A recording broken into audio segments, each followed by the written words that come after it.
balik lagi di YouTube channel Mari Share bersama Bidan Mariza.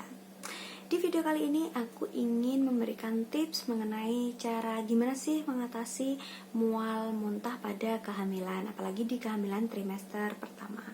Yuk simak videonya. Ya, mual muntah itu adalah gejala yang umum dialami oleh ibu hamil ya, apalagi di trimester pertama atau di 3 bulan pertama. Mual muntah ini itu menyerang sekitar 80% ibu hamil muda. Mual muntah ini terjadi karena perubahan hormonal yang ada di dalam tubuh ya. Frekuensi dari mual muntah pun biasanya kurang lebih 5 kali dalam sehari. Mual muntah itu biasanya terjadi di pagi hari ya, yang disebut dengan morning sickness. Banyak banget sih faktor yang mempengaruhi kenapa mual muntah itu terjadi ya. Yang pertama itu adalah perubahan dari hormonal. Yang pertama adalah peningkatan dari hormon HCG atau Human Chorionic Gonadotropin ya, yang sedang berkembang di plasenta. Kemudian yang kedua juga merupakan meningkatnya hormon dari estrogen dan progesteron. Penyebab mual muntah itu salah satunya estrogen itu dengan cara meningkatkan indera perciuman. Jadi ibu-ibu hamil tuh biasanya kalau mencium bau dari sekian meter gitu ya, biasanya udah mual duluan ya, karena itu kerja dari hormon estrogen. Kemudian juga kerja dari hormon serotonin, yaitu hormon yang diproduksi di otak ya, yang disekresi di lambung. Jadi dia tuh kerjanya kalau ada makanan gitu, dia akan merespon dengan kontraksi sehingga menyebabkan mual. Kemudian faktor yang kedua yaitu karena zat-zat kimia ya. Jadi ibu hamil itu mencium bau-bau zat kimia atau makanan yang menyengat, misal makanan yang berminyak ya, banyak minyaknya atau bersantan seperti itu. Nah, kemarin ini aku juga nemu beberapa jurnal ya yang mengatakan bahwa kalau orang-orang yang di Sumatera itu tingkat dari mual muntahnya itu lebih tinggi karena kan mereka sering mengonsumsi makanan yang bersantan kayak gitu. Kemudian juga makanan pedas, yang mana makanan-makanan yang menyengat tersebut itu kan merupakan sensitivitas ya, peningkatan sensitivitas dari hormon estrogen. Kemudian faktor lainnya adalah kelelahan. Jadi beberapa ibu hamil yang mengalami kelelahan itu biasanya akan mual kayak gitu, misal habis mengangkat benda-benda yang berat atau bekerja gitu. Pada kehamilan muda kan biasanya masih ya udahlah, aku masih bekerja, aku masih ngangkat ini itu, it's okay kayak gitu ya. Nah, itu kalau terlalu capek itu bisa menyebabkan mual. Kemudian faktor yang lain adalah penggunaan dari pil kontrasepsi. Biasanya kalau pasangan ya dengan anak sudah lebih dari 1 atau 2 kan biasanya pakai kontrasepsi. Nah, kontrasepsi hormonal yang mengandung estrogen atau progesteron itu juga dapat memicu parahnya mual muntah ya, karena tadi meningkatkan sensitivitas dari indera penciuman. Kemudian faktor yang paling penting ya, faktor yang kelima yaitu adalah psikologi. Jadi mungkin ada hubungan dengan hubungan yang tidak baik dengan orang tua, dengan mertua, dengan teman ya sedang bermasalah, kemudian dengan suami. Kemudian ada beberapa ibu hamil yang masih denial atau penolakan terhadap kehamilannya. Nah, biasanya kan ini dengan kehamilan yang tidak diinginkan seperti itu kan, jadi dia kepikiran itu memperbesar dari mual muntahnya, memperbesar angka mual muntahnya. Oke, terapinya yaitu yang pertama itu adalah afirmasi positif. Nah, ini adalah terapi yang aku terapkan untuk diri aku sendiri dari masa awal kehamilan hingga sekarang ya. Jadi aku menerapkan, teman-teman nanti juga bisa sih mencontoh ya. Maksudnya afirmasi ini adalah suatu bentuk keteguhan hati atau doa ya, sugesti positif untuk diri sendiri ya, yang menyatakan bahwa aku adalah ibu hamil yang sehat, ibu hamil yang kuat, janinku juga sehat, kayak gitu. Afirmasi merupakan bentuk komunikasi antara pikiran sadar dan pikiran alam bawah sadar. Biasanya tindakan kita itu 88% itu dilakukan atau dipengaruhi oleh alam bawah sadar. Alam sadarnya itu hanya sisanya kayak gitu loh. Jadi kayak mungkin kayak sugesti yang kayak misal nih, sakit, kemudian wah aku kalau belum ke dokter A belum sembuh rasanya, kemudian juga aku kayaknya kalau belum kerokan itu sakitnya belum sembuh. Nah itu namanya juga sugesti, kan itu kayak mensugesti diri sendiri kayak gitu loh. Aku sendiri juga menerapkan afirmasi positif di kehamilan aku ini. Jadi selama awal kehamilan sampai sekarang aku selalu menerapkan bahwa aku ngomong ke diri aku sendiri, ya terima kasih tubuhku, sampai saat ini kamu sudah kuat, kamu akan terus kuat ya, kamu terus kuat, kayak gitu sampai persalinan nanti. Kemudian juga di awal kehamilan dulu aku mengatakan sama bayi aku bahwa nak, bunda tahu kamu ada di dalam perut bunda ya. Oke, bunda ikhlas menerima apapun. Bunda adalah ibu hamil yang sehat. Hamilnya bunda adalah hamil yang menyenangkan. Kamu juga akan sehat dan mendapat nutrisi yang optimal dari makanan yang bunda makan. Seperti itu. Itu diomongin terus menerus gitu loh di dalam tubuh, kayak gitu, minimal 10 menit sebelum tidur lah. Biasanya kan kalau udah ngantuk kayak gitu ya, alam bawah sadar kita yang akan mengambil alih. Nah itu adalah waktu yang tepat untuk kita melakukan afirmasi positif, baik untuk mengurangi mual muntah, besok persalinan, dan lain sebagainya. Yang kedua adalah dengan pengobatan ya. Yang pertama pengobatan yang bersifat antiemetik atau anti mual. Ya, cara kerja dari obat ini adalah menghalang senyawa spesifik yang akan menyampaikan pesan ke dalam tubuh. Misalnya vitamin B6 atau ondansetron dan lain sebagainya. Yang kedua adalah obat-obatan yang bersifat antihistamin atau anti alergi. Jadi obat ini bekerja dengan cara melawan racun atau virus yang ada di dalam tubuh sehingga dapat mengurangi mual tersebut. Selanjutnya yaitu adalah dengan akupressure.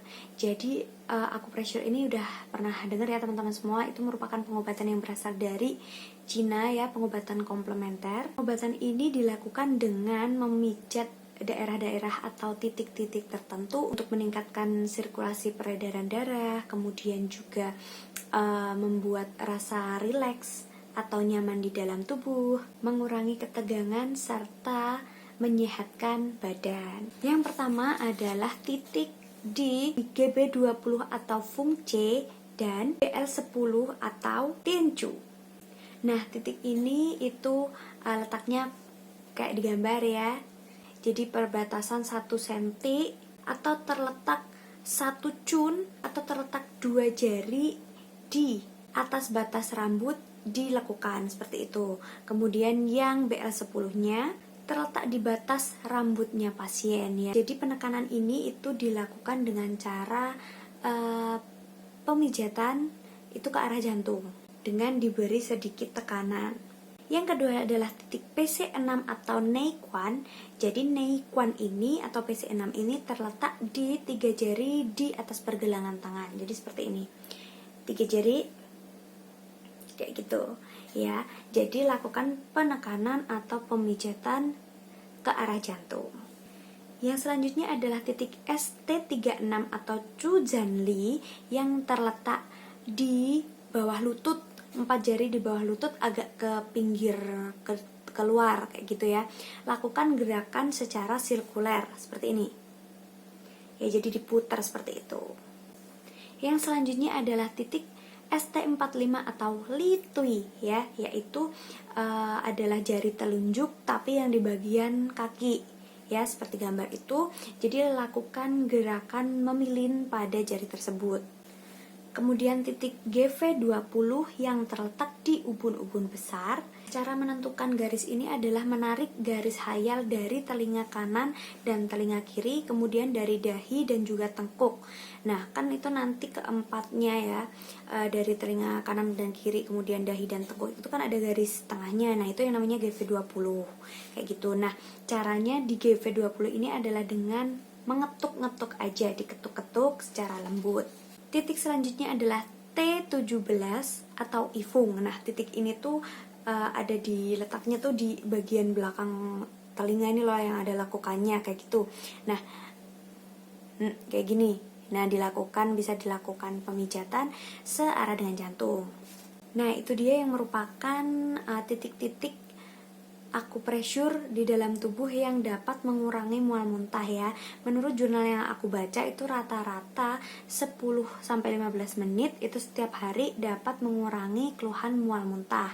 Ya, bisa dengan cara diketuk ataupun dipijat. Jangan lupa karena ini juga pengobatan dari tradisional juga ya. Pas ngetuk atau mijet bagian-bagian tertentu itu, misal yang paling gampang kan tangan ya. Tangan itu sambil dipijat ke arah jantung, ke arah atas ya, berarti itu sambil ngomong, "Nak, apa kabar? Bubun sehat, Bunda sehat, kamu apa kabar? Semoga kamu sehat selalu ya. Bunda tahu kamu ada di dalam. Yuk bantu Bunda agar kehamilan Bunda juga sehat selalu." Yang selanjutnya adalah penggunaan musik dan aromaterapi. Nah, pengobatan ini lagi hits ya kayaknya di mana-mana, bisa menggunakan diffuser dan essential oil dari berbagai merek atau lain sebagainya kayak gitu. Di aromaterapi itu merupakan suatu metode dengan menggunakan minyak atsiri yang bertujuan untuk mengontrol emosi dan meningkatkan kesehatan seseorang. Contohnya adalah aromaterapi lemon ya. Seperti yang kita tahu kan baunya lemon itu kan nyegerin kayak gitu ya. Jadi lemon ini bisa mempengaruhi hormon dari seseorang, kemudian juga emosi, kemudian kesehatannya. Dan si lemon ini dapat menimbulkan suatu perasaan tentram kepada seseorang sehingga dapat mengurangi mual muntahnya. Jadi istilahnya tuh cara kerjanya untuk mengalihkan perhatiannya gitu loh. Kemudian yang selanjutnya adalah jahe, ya bisa dengan menambahkan air panas, kemudian jahenya dicemplungin gitu, pakai gula boleh, nggak pakai gula boleh. Nah, jadi khasiat utama dari jahe itu adalah mengendurkan ya otot-otot yang ada di saluran pencernaan sehingga dapat mengurangi mual muntah pada ibu hamil. Nah, jahe ini juga memiliki fungsi untuk ngeblok refleks mual yang ada di dalam tubuh ibu hamil. Ya, menurut penelitian yang aku baca ya, salah satu penelitian yang aku baca itu dari 34 orang yang dilakukan pengurangan mual muntah dengan menggunakan jahe, itu rasa mual muntahnya itu berkurang 3,18 kali dari 13 kali dalam sehari setelah mengkonsumsi air jahe. Nah, bagi yang nggak doyan dengan jahe, bisa mengganti dengan daun peppermint.